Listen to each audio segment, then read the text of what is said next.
भगवद गीता के 5000 शब्दों में सार को संक्षेप में प्रस्तुत करना एक विस्तृत कार्य है, लेकिन यहाँ पर प्रमुख बिंदुओं को ध्यान में रखते हुए इस महाकाव्य का सार प्रस्तुत किया जा रहा है। कठिन समय में गीता के उपदेश जीवन में मार्गदर्शन करते हैं, मनोबल को मजबूत करते हैं और जीवन के विभिन्न पहलुओं पर ध्यान केंद्रित करने में मदद करते हैं। भगवद गीता का सार।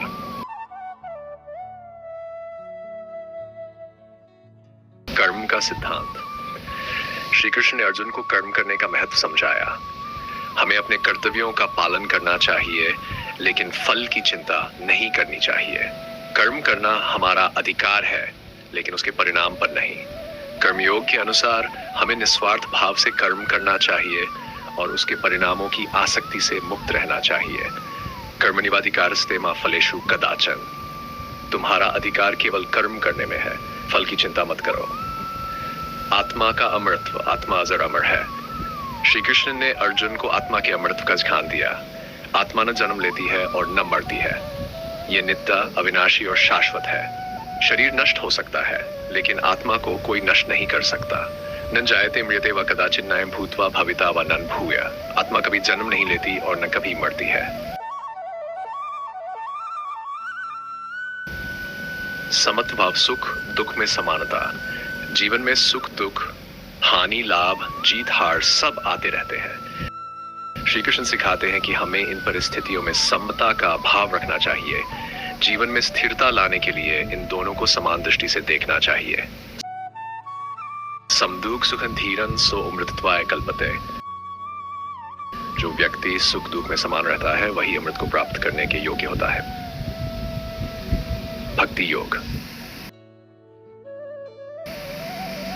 भगवद गीता में भक्ति योग का विशेष महत्व है। श्री कृष्ण कहते हैं कि जो व्यक्ति मेरी शरण में आता है, उसे सभी प्रकार के दुखों से मुक्ति मिलती है। बिना किसी स्वार्थ के की गई भक्ति मोक्ष का मार्ग प्रशस्त करती है। सर्वधर्मान परित्यज्य मामेकं शरणं व्रज। सभी धर्मों का परित्याग करके केवल मेरी शरण में आओ। भाई, आत्मसंयम और इंद्रियों पर नियंत्रण। श्री कृष्ण ने अर्जुन को इंद्रियों पर नियंत्रण का महत्व बताया। जो व्यक्ति अपनी इंद्रियों को वश में करता है, वह सच्ची शांति प्राप्त करता है। मन और इंद्रियों का संयम जीवन के हर क्षेत्र में सफलता दिलाने में सहायक होता है। इंद्रियाणि पराण्याहुरिन्द्रिये भी परमन्ना। इंद्रियां शक्तिशाली होती हैं, लेकिन मन उनसे भी अधिक शक्तिशाली है। माया और मोह से मुक्ति। श्री कृष्ण ने अर्जुन को माया और मोह से ऊपर उठने का संदेश दिया। संसार में जो कुछ भी हमें बांधता है, वह माया है। मोह व्यक्ति को वास्तविक सत्य से दूर करता है। मोह से मुक्त होकर व्यक्ति सही मार्ग पर चल सकता है।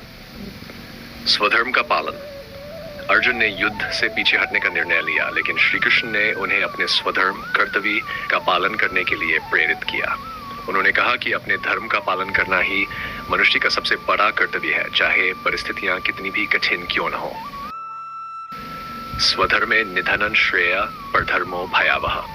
अपने धर्म में मरना भी कल्याणकारी है, जबकि दूसरे के धर्म का पालन भयावह होता है। ज्ञान का महत्व। ज्ञान योग। ज्ञान योग में श्री कृष्ण ने अर्जुन को बताया कि ज्ञान से ही व्यक्ति अज्ञान के अंधकार को दूर कर सकता है। आत्मा के सत्य को जानने वाला व्यक्ति सभी बंधनों से मुक्त हो जाता है। ज्ञान ही वह मार्ग है जिससे मनुष्य मोक्ष प्राप्त कर सकता है। जिस तकेन से नन्ही जानेन सदृशन पवित्रमी विद्यते। इस संसार में ज्ञान के समान पवित्र भयंकर कुछ भी नहीं है। ध्यान योग में श्री कृष्ण ने ध्यान की महत्ता बताई। ध्यान के माध्यम से व्यक्ति अपने मन और विचारों को शुद्ध कर सकता है। जब मन शांत होता है, तो व्यक्ति आत्मा के सत्य को पहचान सकता है और परमात्मा के साथ एकाकार हो सकता है। युक्त आहार विहार से युक्त चेष्टसी कर्मसु।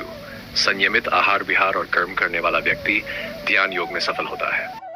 अहंकार का त्याग। अहंकार व्यक्ति को विनाश की ओर ले जाता है।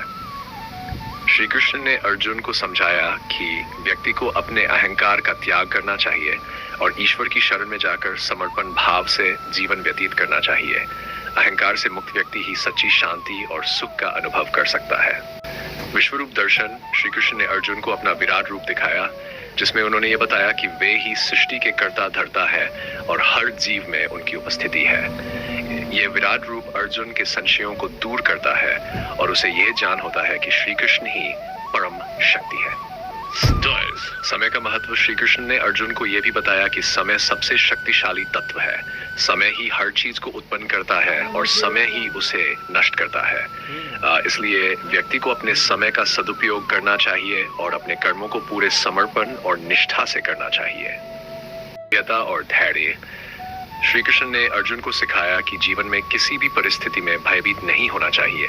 धैर्य और साहस से काम लेना ही सच्ची वीरता है। जो व्यक्ति अपने मन को शांत रखता है और धैर्य से कार्य करता है वही जीवन में सफल होता है। मृत्यु का सत्य। श्री कृष्ण ने अर्जुन को मृत्यु का वास्तविक सत्य बताया। उन्होंने कहा कि मृत्यु केवल शरीर का अंत है, आत्मा अजर अमर है, इसलिए मृत्यु से भयभीत होने की आवश्यकता नहीं है। आत्मा केवल एक शरीर को त्याग कर दूसरे शरीर में प्रवेश करती है। ये एक प्राकृतिक प्रक्रिया है। मोक्ष का मार्ग। भगवद गीता का अंतिम और सबसे महत्वपूर्ण संदेश मोक्ष का है। श्री कृष्ण ने बताया कि जो व्यक्ति भक्ति, ज्ञान और कर्म के मार्ग पर चलता है और अपनी इंद्रियों और मन को वश में करता है वह मोक्ष प्राप्त करता है। मोक्ष व्यक्ति को जन्म और मृत्यु के चक्र से मुक्त कर देता है और उसे परमात्मा से मिलाता है। ये गीता का सार जीवन के हर कठिनाई में मार्गदर्शन करता है। चाहे कैसी भी स्थिति हो, गीता के ये उपदेश व्यक्ति को न केवल सही दिशा में आगे बढ़ने की प्रेरणा देते हैं बल्कि मानसिक शांति और आत्मबल भी प्रदान करते हैं।